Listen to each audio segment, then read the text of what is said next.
Alright mga idol, isang magandang hapon na naman sa inyong lahat. Bale, di ba kanina 60 grabs lang daw yung kukunin nila sa amin. So, after ng 60 grabs, bale nag-pull out na kami and diretso sa angkorahe. As ngayon, may dumating na bagong foreign vessel.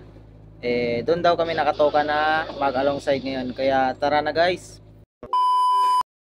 So, yun mga idol, bagong lahat. Quick shout out na muna ulit tayo mga idol. Shout out kay Leslie Zamora, shout out sa iyo tol.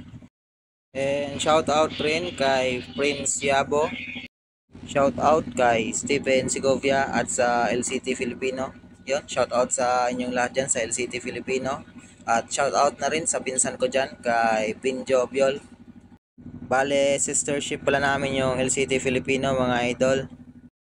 At yan mga idol, approaching na rin tayo sa MV Transpring. At yung position nga pala natin mga idol is cargo hold number 1 and 2, starboard side.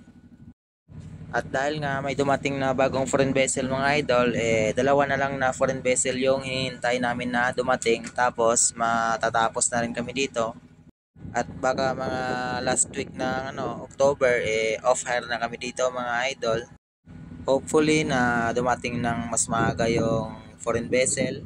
At para mas maaga na rin kami matapos ito mga idol. At sana rin makisama rin tong panahon na to, wag muna sana umulan para mas mabilis kami matapos ito. At ayun nga, dahil papalapit na rin tayo sa foreign vessel, kaya naka-standby na rin yung taga-agis namin ng giya.